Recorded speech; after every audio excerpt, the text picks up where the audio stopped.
Le kintsugi, c'est un art japonais qui est maintenant aussi une philosophie. C'est né en fait au moment où il y a un vase qui a été brisé, donc qui était en plusieurs morceaux.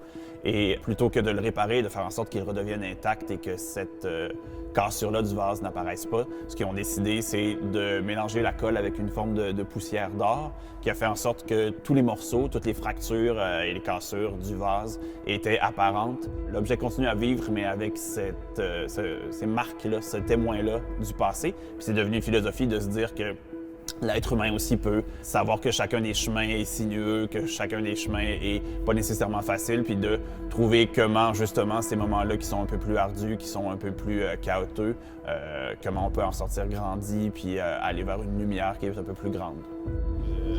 C'était comme intéressant. Je pense qu'avec un thème comme celui-là, qui parle beaucoup du bagage, du passé et tout, on va avoir du plaisir à travailler sur les imperfections. Il y a quelque chose qui peut paraître très lisse dans le domaine du cirque, justement, qu'on voit des athlètes de haut niveau faire des prouesses exceptionnelles, mais je pense que c'est intéressant de travailler sur les imperfections, les travers, puis de souligner la beauté qui se dégage de ça. Parce que souvent, le cirque, c'est vu un peu comme super-héros. Mais comment qu'on peut un peu briser ça pour que la personne, malgré tout, soit capable de se reconnaître là-dedans, d'une manière ou d'une autre, même si c'est une petite parcelle, mais de le rendre plus accessible. Ce qui m'a teasé, c'est vraiment l'approche qu'Olivier a eue par rapport à ce projet-là, puis c'est la photo, en fait, qui m'a montré.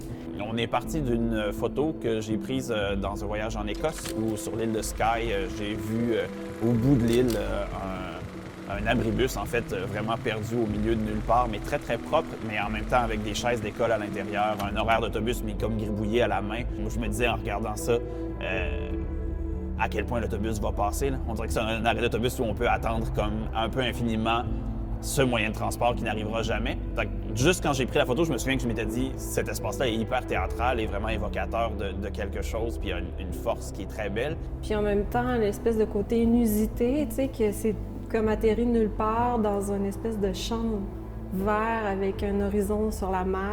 Ça nous a vraiment teasé, ça nous a inspiré.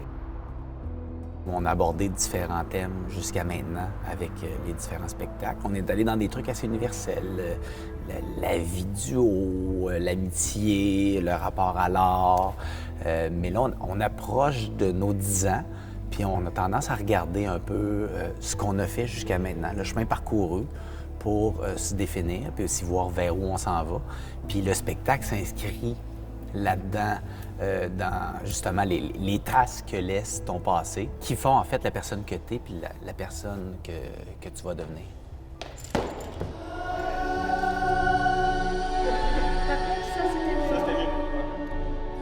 Il y a cette envie-là d'explorer des nouvelles zones, de vraiment encore plus pousser la note, de mettre la dramaturgie puis l'histoire de l'avant. Oublier qu'on vient faire un spectacle de cirque, mais plutôt à raconter une histoire et que le cirque est le médium qu'on choisit principalement pour raconter cette histoire-là. Ce que j'aime d'Olivier, c'est quelqu'un qui n'est pas facilement impressionné par le cirque. Donc, il se concentre sur tout ce qu'il y a autour, puis que le cirque soit un langage pour faire apparaître ça. Donc, il ne va pas être rapidement satisfait par un wow. Il a vraiment envie que ça dise quelque chose puis qu'il y ait une dramaturgie derrière ça.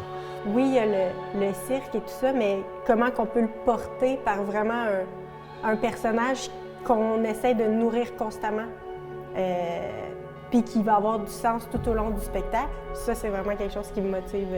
Dans ma carrière, là, on dirait que j'ai le goût de pousser ça, vraiment. Ouais. Evelyne se protégeait du vent comme ça, quelqu'un se protégeait du vent de l'autre sens.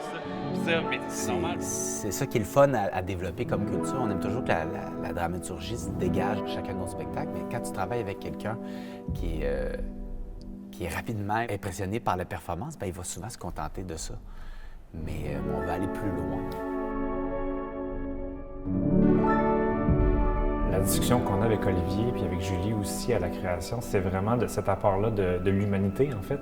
C'est de comment faire ressortir la plus grande part d'humanité de chacun des personnages. En production de cirque, normalement, on est plus comme dans l'effet visuel, et là, on est vraiment dans le petit détail qui va faire qu'on va s'attacher à un interprète tout au long de l'histoire. On est dans la métaphore puis dans le symbole. Puis ben l'envie, c'est de réussir à faire en sorte que peut-être que quelqu'un ne voit pas il est où le kintsugi dans le show, puis que finalement, après, le comprenne, que d'autres, ils voient un kintsugi à un endroit où nous, on le voit pas nécessairement. Ce qui peut être beau, c'est que moi, je suis ici, je peux me reconnaître pendant un moment à telle histoire, puis après, comme aller sur tel autre personnage, puis la personne qui est à côté de moi peut vivre comme le chemin inverse. On peut peut-être avoir l'impression que tout ça nous est étranger pendant un moment, puis finalement arriver chez nous, puis tout d'un coup trouver des connexions, de se transposer, peut-être des fois, tu sais. Puis c'est pour ça que le personnage est important, parce que la majorité des gens dans la salle faire un triple back en sortant d'une bascule, et ils sont pas capables de le faire. Mais par contre, se souvenir d'un moment où ils ont vécu quelque chose de difficile, ou le premier rayon de soleil du matin dans leur face, ça, la plupart des gens l'ont vécu. Fait qu'on est capable de connecter avec ces gens-là, de faire en sorte que l'histoire est établie, puis ben, après, le cirque fait en sorte que ça extrapole, ça fait grandir, ça amène une nouvelle dimension, mais au moins la connexion humaine a été établie.